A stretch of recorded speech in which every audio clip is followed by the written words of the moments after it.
మర్యాదగా చెప్తాం, వాళ్ళు కూడా వినాలి. ఎవరెవరి హక్కులు వాళ్ళు కాపాడుకోవాలి. వాళ్ళ కోసం మన జీవనోపాధి కోల్పోవడం కరెక్ట్ కాదని మరొక్కసారి హామీ ఇస్తున్నా. అందుకే మన తీరంపై మనకే పూర్తి హక్కులు. పొరుగు రాష్ట్రాల వాళ్ళు రావడానికి వీలు లేదు. పూర్తి నిఘా పెడతాం. ఎవరో బార్డర్ దాటి వచ్చినా వెనక్కి పంపిస్తాం. ఇప్పుడే చెప్పా, శాటిలైట్ తిరుగుతా ఉంటుంది. బోట్ ఎంటర్ అవుతానే కలెక్టర్కి మెసేజ్ వస్తుంది. అక్కడి నుంచి ఎవరిని అలో చేసే పరిస్థితి ఉండదని మరొక్కసారి మీ అందరికీ హామీ ఇస్తున్నా. మొన్నటి వరకు పెట్రోలింగ్ బోట్లు అడిగారు. ఇప్పుడు అంటున్నారు ఇది కాదు, ఒక 200 మెకనైజ్డ్ బోట్లు ఇస్తే మన సరిహద్దుల వరకు ఎంత చేపలుంటే అన్ని చేపలు పట్టుకొని మేమంతా కూడా విదేశ మార్కెట్లో ఉత్పత్తి ఎగుమతి చేస్తామనే పరిస్థితికి వచ్చారు. తప్పకుండా 200 మెకనైజ్డ్ బోట్లు శాంక్షన్ చేయడానికి నేను సిద్ధంగా ఉన్నా. అది కూడా సబ్సిడీ 60% ఇస్తాం. మిగిలింది రుణాలు ఇప్పించి మిమ్మల్ని ఆదుకుంటాం. అందుకే మళ్ళీ చెప్తున్నా, తీరం మనదే, బోటు మనదే, వేట మనదే. ఇది సిబిఎన్ మాట.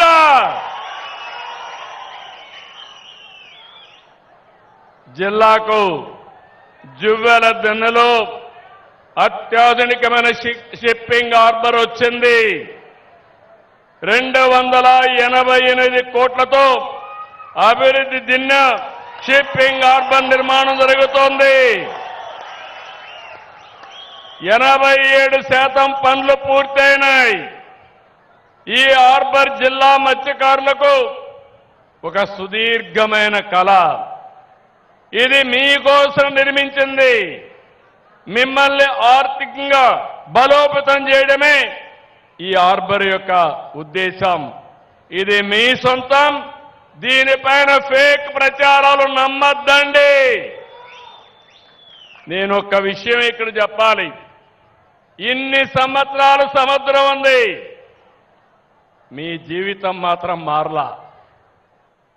సముద్రం సంపద ఉంది, ఆ సంపద మనం ఉపయోగించుకోవాలా. చేపలు పట్టుకుంటున్నాం, కాదు గీదు అంటే ఉప్పు మండించుకుంటున్నాం. అవునా కాదా? కాదు.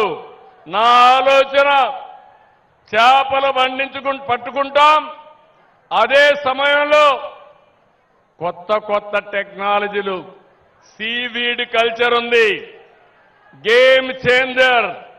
సముద్రపు నీటితో సీవీడ్ కల్చర్ చేసి మీ జీవితాల్లో డబ్బుల పండగ వస్తుందని మీ అందరికీ విజ్ఞప్తి చేస్తున్నా. ఉపాధి హామీ వస్తుంది. మా ఆడబిడ్డలు డాక్రా సంఘాలకు హామీ ఇస్తున్నా. మగవాళ్లు వేటకపోతే మీరు సీవీడ్ పండించి దాన్ని అమ్ముకుంటే ఆదాయం పెంచే మార్గాన్ని చూపించే బాధ్యత మీ అన్నగా నాదని మరొకసారి మా డాక్రా సంఘాలకు హామీ ఇస్తున్నా. రెండోది, సముద్రం మన అదృష్టం. 1000 కిలోమీటర్లు మన వరం. ఇక్కడ గాని సక్రమంగా ఉపయోగించుకుంటే ఇక్కడ పనిచేసే మత్స్యకారుల పిల్లలు జీవితాలు బంగారు భవిష్యత్తు అవుతాయి. ఎందుకంటున్నానంటే ఈ మాట మీరు గుర్తుపెట్టుకోవాల్సిన అవసరం ఉంది. నాగరికత ప్రారంభించింది నీళ్లు ఎక్కడుంటే అక్కడ. ఆ రోజు కృష్ణా జిల్లా ఉంది, విజయవాడ పైకొచ్చింది, ఇక్కడ సోమశిల వచ్చింది, నెల్లూరు జిల్లా పైకొచ్చింది, గోదావరి వచ్చింది, రాజమండ్రి గోదావరి జిల్లాలు పైకొచ్చాయి. ఇప్పుడు నేను ఆలోచించేది ఈ సముద్ర తీరాన్నంతా ఉపయోగించుకుని మా మత్స్యకారుల జీవితాల్లో వెలుగు నింపే బాధ్యత నేను తీసుకుంటానని మీ అందరికీ హామీ ఇస్తున్నా.